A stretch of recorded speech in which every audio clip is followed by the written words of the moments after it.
right. Hello and welcome. This presentation has been much anticipated by some and much feared by others, but either way, we'll give you some helpful information and we'll get going here. So my name is Meg Miller. I am the physical therapist here for the outpatient side. So if you're in independent living, you will see me running around. And I do these monthly presentations about different topics to kind of bring our awareness to certain things. Sometimes they're health related, sometimes they're more, specifically fitness or physical therapy. But we always tie it in because we got to look at the whole body when we have issues going on.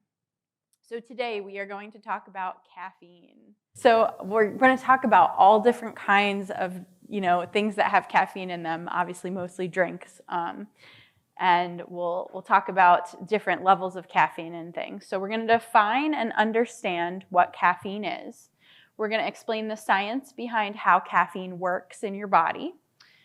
We're going to talk about safety with caffeine consumption.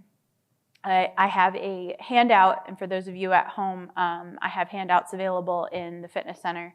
I have a caffeine diary for you. And then we're going to talk about how to combat fatigue with healthy lifestyle habits. And there's a caffeine matching activity that's also in your handouts. And then if anybody has any questions at the end, we'll entertain those, or you can always reach me. I'm in the Commons most of the time, or I'm available by phone or email as well. And if you're looking for my information, I'm listed as an amenity in the Residence app.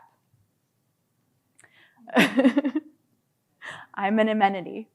Okay, so what is caffeine? Caffeine is a central nervous system stimulant that the body metabolizes in the gastrointestinal tract. It gets absorbed into the bloodstream and is carried to the brain where it begins to take its effect. Caffeine is a naturally occurring chemical compound, and it's found in over 60 varieties of plants. 4 of the most common sources from food are coffee beans, cacao, which is where we get chocolate, cola nuts, and tea leaves. So all of those should sound a little bit familiar. All right, what is the science behind caffeine? Caffeine has a near identical structure to a naturally occurring chemical in our bodies already, which is called adenosine. Adenosine prompts drowsiness in the brain when it binds to the brain's adenosine receptor sites. So caffeine, given its similar structure, binds to those same receptor sites where the adenosine would bind to, and it effectively blocks them from accepting the adenosine, which prevents us from feeling the drowsiness that the adenosine would have made us feel. Too much can overstimulate the central nervous system, which can cause jitters and flutters, which we've probably all experienced at different times. So how does caffeine affect you? Within 1 hour of eating or drinking something with caffeine, it reaches peak level in your blood. The effects can continue to be felt for 2 to 6 hours, depending on the source, depending on how much, and depending on your tolerance to caffeine as well. Caffeine's effects on the metabolism. So it's stimulating to the central nervous system and can make you feel more alert and give you a boost of energy. It's also a diuretic. This is one of the reasons why it gets a bad rap, and rightly so. It rids the body of salt and water through increased urination. In some cases, that can be a good thing, but as you can see, if we have too much, it can increase our risk for dehydration. It also increases the release of acid in your stomach, so it can cause upset stomach and or heartburn. And it may interfere with the absorption of calcium, so you'd want to make sure that you're very careful not to take, for example, a calcium supplement at the same time that you take something caffeinated. So a lot of us take a lot of our supplements in the morning, right? Well, what else do we do in the morning? Have a cup of coffee. Not the best plan. Okay, so it also increases your blood pressure, your heart rate, and your respiration rate. So everything's increasing with that caffeine stimulant action. So this is just a little timeline. It's a caffeine absorption timeline. So it shows a cup of coffee there in the first part, and the first little mark on our timeline says the first sip. The bottom part shows different spaces of time. So between the first sip and the first molecules reaching the brain is about 10 minutes. Okay, and then the next time there is 45 to 60 minutes, and we see our little brain here. That's when caffeine absorption peaks, 45 to 60 minutes after that first sip. Then 2 to 6 hours is how long the caffeine gradually breaks down until its effect can no longer be felt. And then 6 hours afterwards is when that caffeine has been fully metabolized after 6 hours in your system. Obviously, the effects are not the same through that whole period of time. Okay, so we're going to talk about safety as it relates to caffeine consumption. So the FDA has cited up to 400 milligrams of caffeine per day as an amount not generally associated with dangerous negative side effects. That's a lot, okay? So 400 milligrams of caffeine is the equivalent of 3 to 4 cups of coffee. And again, we're going to talk about the different sources, even different sources of coffee, you know, that being like instant versus brewed and all of those things. You're going to have different caffeine content. So that's why it's really important, just like everything else you consume, to read your labels and to know about the process that you're using to prepare your coffee, because that does make a difference. The FDA also warns that there's a wide variation in how sensitive people are to the effects of caffeine. You know who you are if caffeine affects you a little bit more than most people, and that was me.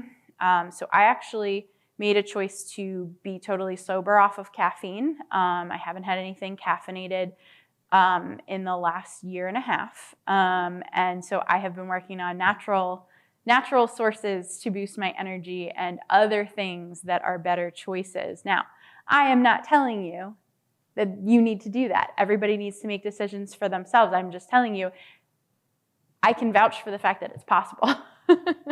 So, what are some side effects from having too much caffeine in your system? The most common side effects are restlessness and shakiness. We can also have some insomnia, trouble being restful. And again, that's due to that decreased ability of adenosine to bond to its receptor sites. We can have headaches and dizziness, increased blood pressure that we talked about, a fast heart rate, because that stimulant action will increase all of those vital signs.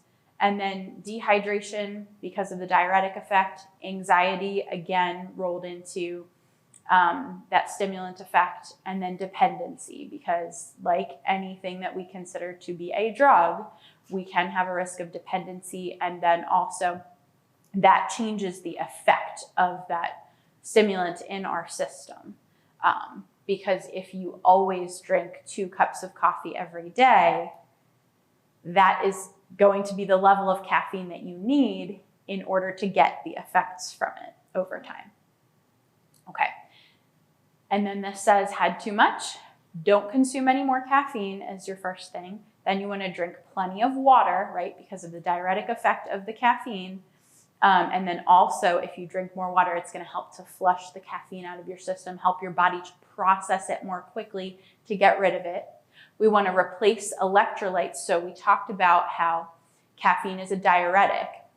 That means it gets rid of water, but it also gets rid of salt, and that can throw off your electrolyte balance. So if you have too much caffeine and you're having some of those side effects, you would need to replace with not just water, but also some electrolytes.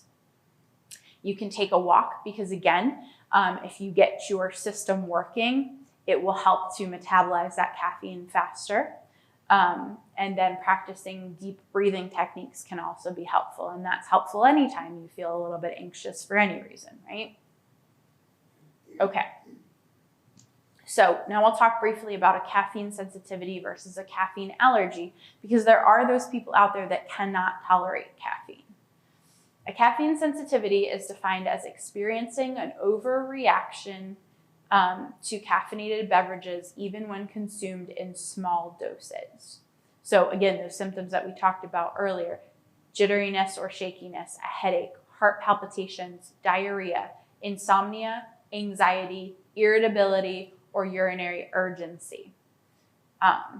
We've talked about a lot of reasons why some of those would occur, but again, if you're having a serious response like that and you've only had a little bit of caffeine, that might be an indicator that you're somewhat sensitive to it.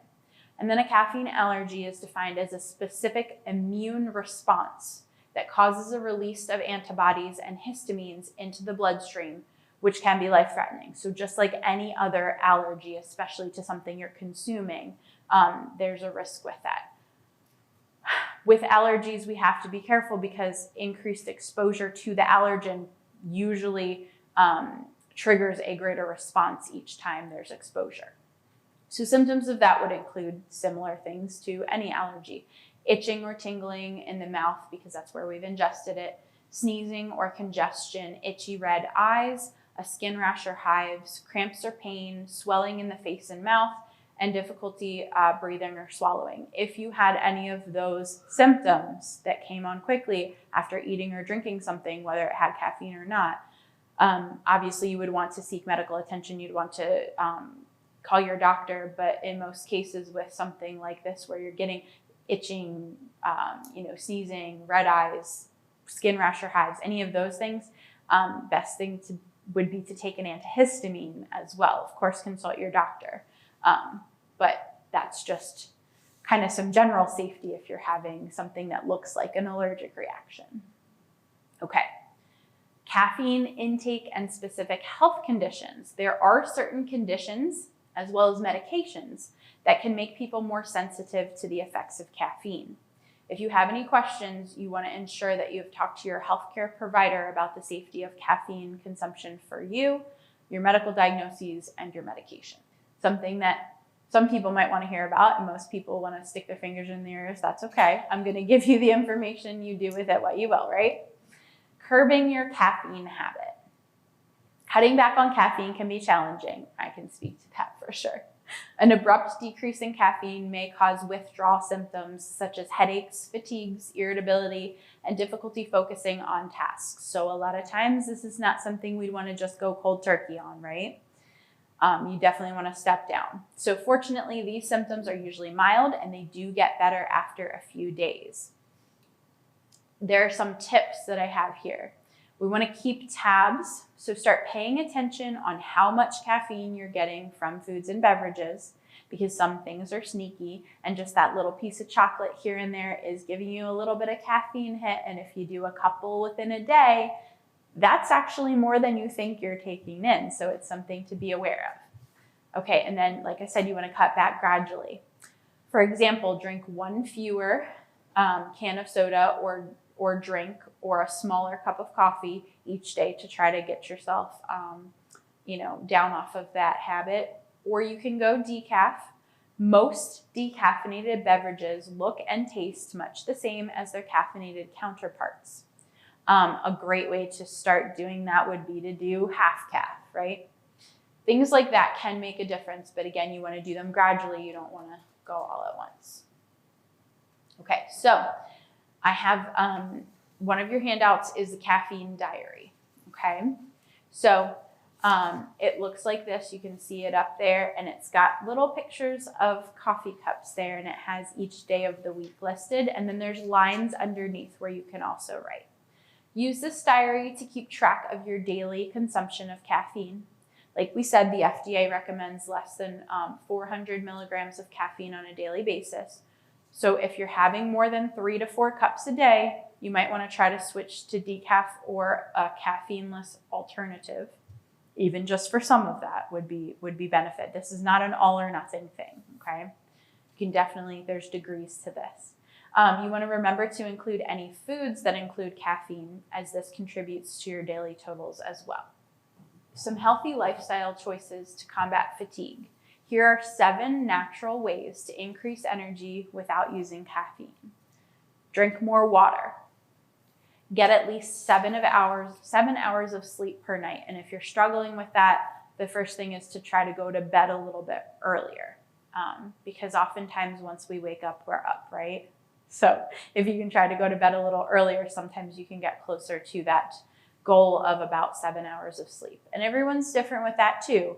but often that's a part of having fatigue. You want to avoid daytime naps if you can, unless you are a scheduled napper and you've always done that. Okay, your body's used to that, and if you're not having too much drowsiness as a result, that may be what your body likes, and that's okay. We're all different. But if you are traditionally not a napper, or if you take a nap, you notice the next couple of days your sleep cycle is thrown off, okay, that doesn't sound like it's worth doing, right? Eat lots of plant-based foods, which may help to provide energy without the crash of processed foods. So we're looking at whole food sources there. Exercise daily, but not too close to bedtime. If you exercise too close to bedtime, it's gonna increase all your vitals, get everything pumping, and give you a little bit of trouble settling down. But again, that's individual too. I know some people who, like to do something strenuous before they settle down for the night. And if that works for you, then do it. Everybody's different. But exercise earlier in the day tends to help your body adjust to those changes in your energy a little bit better and helps to reduce some potential fatigue. Talk to your doctor if you regularly feel tired. You may have an undiagnosed sleeping disorder, or there may just be some medication changes or something that they can suggest. So always worth talking to your doctor if you have a change in your level of fatigue. And then certain underlying conditions like depression can also affect your energy levels. Thankfully, we are coming into the spring here and the weather is warming up and the sun is returning. So take advantage of that, because even just a couple minutes of being in direct sunlight has wonderful effects for your whole entire body, your whole system, okay? All right, so what are some natural foods that boost energy? All foods give you energy. Of course, that's what calories mean. It's a way to track the amount of energy food gives us. But some natural ingredients are better than others for a source of sustained energy without a buzz or a crash. So some natural energy boosting ingredients can be maca powder, cacao, chia seeds, hemp seeds, spirulina, and peppermint. So those are just a couple of examples there. Okay, and then exercise, as we talked about, is a wonderful way to get an energy boost. Sure, exercise makes you a little bit tired because you've expended energy, but have you ever noticed after you exercise, you feel a little bit more energized, you're thinking a little more clearly, everything's kind of coming together a little bit easier? It's because it does increase all of your body processes, and you have to expend some energy to have energy and to feel energized. So exercise changes the body physically in ways that help you feel more energetic. It increases endorphin levels. They are released for up to 1 hour post-exercise, and they help to reduce pain, stress, and boost your mood. It boosts heart health by improving overall endurance and cardiovascular health. It improves your sleep. Regularly engaging in exercise helps to improve sleep so that you wake up feeling refreshed and energized. Your body is, again, just doing all of those processes a little more efficiently. And it sharpens your focus. It improves your cognitive function, concentration, and your memory. Some research supporting the benefits of exercise. According to a study of healthy people aged 65 years and older, published in September of 2021, Clinical Practice in Epidemiology and Mental Health, completing 3 sessions per week of moderate physical activity over 12 weeks, and the results of this study showed improved cognitive performance and improved memory, okay? So yeah, we always think about giving our brain a workout, and those things are important too, but our body and our brain are so connected.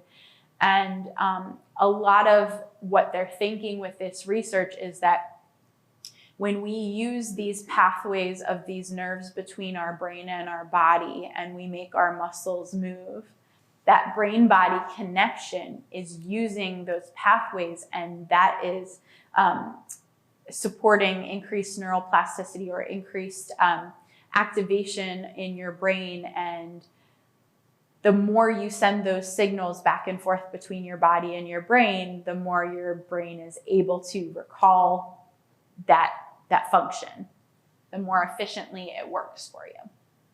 If you need assistance starting an exercise program, you can reach out to me and I will let you know if it's something that we need to work together with, or if we just need to hook you up with wellness and have Kira get a program together for you.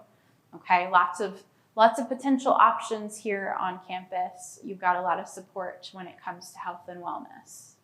Now, the next thing you have in your handout is this caffeine matching game. So I want you to look at your choices there, A through I, and then look at each of those little markers on that bar graph, and we're going to match them. I'm going to cheat. I have the answers. Anyone have one of those choices, A through I, that they think they know which corresponding line on that bar graph goes with that one? So how about that first one?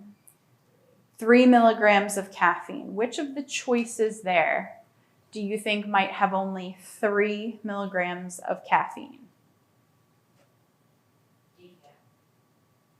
Very good. So for that first one, 3 milligrams, your answer is letter A, decaf coffee. All right, let's go the other end of the spectrum now. Which of those choices, B through I, which one do you think might have the most at 95 milligrams of caffeine per cup?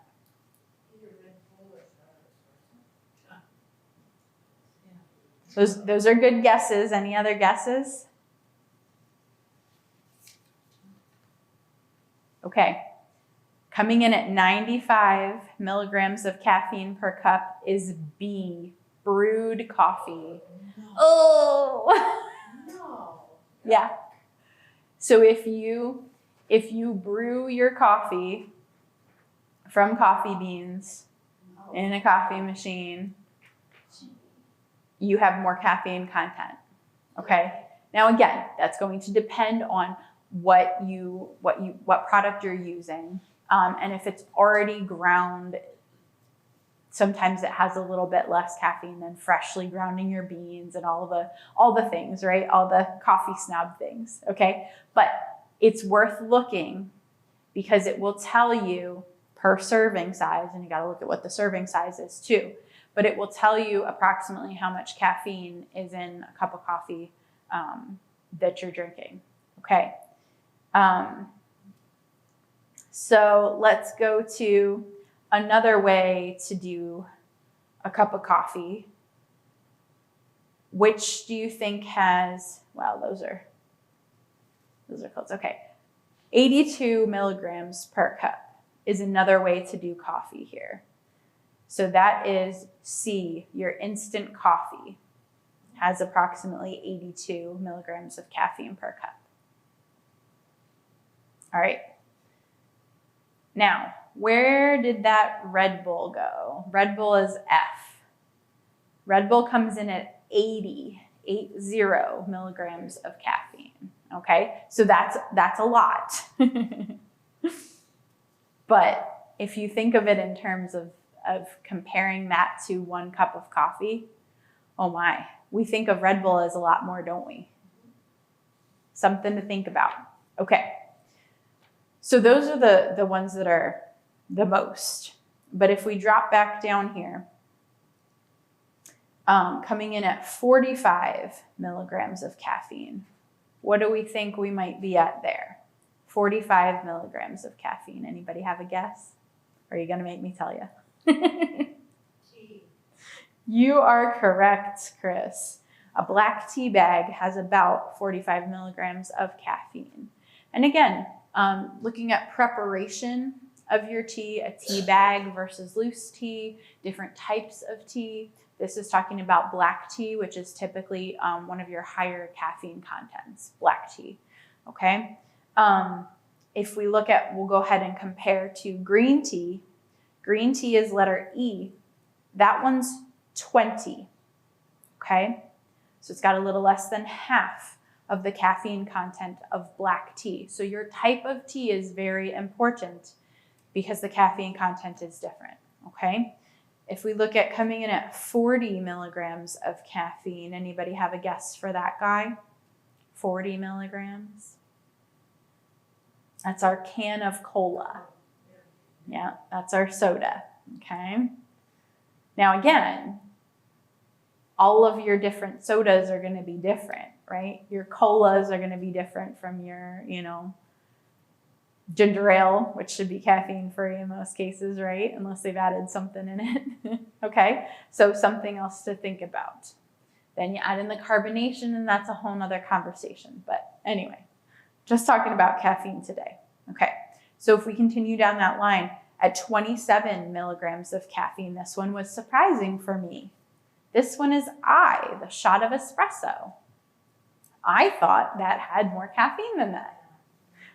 But it's about 27 milligrams for a typical shot of espresso. Okay. And then we did 20, that was green tea. And then we've just got 19. 19 is your hot chocolate. Now again, that's going to depend on your brand and how big your cup is and all of that fun stuff. And we're focusing on caffeine today, but we should also mention that the sugar content in some of these things is a killer too. And if you've got caffeine plus sugar, you're setting yourself up for a big crash after that sugar and caffeine wear off, right? So something to think about. All right, so in summary, caffeine is a naturally occurring chemical compound that acts as a central nervous system stimulant. It reaches peak levels about an hour after consumption and can last between 4 to 6 hours before it's fully metabolized. The FDA recommends consumption of less than 400 milligrams per day, which is the equivalent of 3 to 4 small cups of coffee. Overconsumption can lead to symptoms such as shakiness, insomnia, headaches, increased blood pressure and heart rate, dehydration, and anxiety. Cutting back on caffeine intake can be hard and should be done gradually to prevent those negative side effects. Drinking more water, adding in exercise, and eating more plant-based whole foods are all ways to increase natural energy without the assistance of caffeine. Anybody have questions? What about the K-cup? Yes. Oh. I mean, it's brewed coffee in a container, and that was a 95.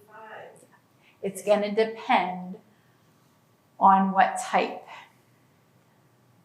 And if there's anything else in there, or if it's just ground coffee beans.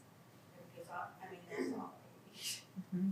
You're going to have to look at the specific type because it will have on there, if not on the K-cup itself, on the packaging, you'll be able to read that one. It'll have it on the packaging and it'll say per serving, and your serving size should be the 1 K-cup. But double check because they're a little different. But most of the time, if we're talking about, typical, and I am sure that there is some difference, Chris, between like a dark roast versus a lighter roast. I'm sure there's a difference there, but you're going to have to check specifically the label. Mm-hmm. I have incontinence. Uh-huh. Caffeine will really affect that, I guess. Absolutely. I talked to my family doctor on Friday, and she said, just drink less water. And my daughter said, well, she's a nurse, and she said, that's odd. Yeah. She said, well, we usually tell you to drink more water. That's not my favorite recommendation. What I would say, practically speaking, to manage that, I would have you have a certain schedule. Okay, typically you need to use the restroom every couple hours, right? Okay, so make sure if you're not setting a timer, you're at least being mindful of, okay, about every 2 hours, I'm checking this. You can also then get a little bit more particular and you can go, okay, typically if I drink an 8-ounce glass of water, I have to go to the bathroom within 5 minutes, 10 minutes, 15 minutes, whatever that is. That will take a little bit of investigative work in the beginning. But if you can figure that out, then that would be my suggestion. Drink that full 8-ounce glass of water and then take yourself to the bathroom within, 15 minutes of it, whatever that ends up being. And maybe again, 15 or 30 minutes later to make sure that you're managing that. But that would be how I would manage as opposed to limiting intake, because if you limit intake, we run into all kinds of other issues. Okay? So I would go the route of being more prepared for potential consequences of drinking more as opposed to just not drinking. So, did you totally quit caffeine, but did you go to decaffeinated drinks? So I didn't drink a whole lot of coffee. I was mostly a tea drinker. And so I went more to green tea in the beginning instead of my black tea. And I wasn't happy about it, but that's where I started. And then I would just have a cup every once in a while after a while. And then I was like, oh yeah, I don't need this now. And so occasionally I'll have a cup of coffee here and there, a cup of tea here and there, but it doesn't give me the same effect. And I always make sure it's green tea, not black, so that I don't get that big spike that my body's not used to. Everything in moderation. I brew coffee every morning for myself, Mhm. and I do decaf and regular. So it's half and half. Half and half. So that would be Mhm. a little bit less. Yeah. So Yeah. that would be about half of the amount that you see there. Again, in general, you have to check your label on your coffee, but I like it really dark and strong. That's worse if you like it stronger. which is okay. You just probably are going to have to make sure that there really is enough decaf in there that you're not Yeah. getting your ratio off and thinking Right. you're doing better than you are, right? Yeah, that is hard. If you really like that taste of coffee, you can somewhat get that from a decaf, but it's hard to quite get where you. It's good. That's good. Good. What's that, Chris? Especially when you raise it on it. Yes. Well, it's like anything, right? Habits are hard to break. So for somebody who likes a cup of coffee in the morning, there's nothing wrong with that. But think about the rest of your day. Are you consuming a lot of caffeine too? If the answer is no, well then great. You're fine to have your cup or two of coffee in the morning, but make part of it decaf. As my grandfather says, water it down. What about decaf cola? I mean, is it really decaf or is there? So again, you have to check your label because they're sneaky, right? What qualifies as decaf? I don't know. I'm sure there's someone out there that has a number that they'll say, okay, you can only label this decaf if it has less than X milligrams of caffeine. And that does have to be listed on the label, how much caffeine actually is in there. So I would check on that. But again, you just have to be careful, because once you add a beverage that's got not only some potential caffeine, but also that sugar, and even if it's diet and it's fake sugar, we know there's risks there too. So you just have to be mindful of everything that's going in. And if you're having, 1 can of soda in a day, is that going to throw off your whole entire diet and make you unhealthy? Probably not.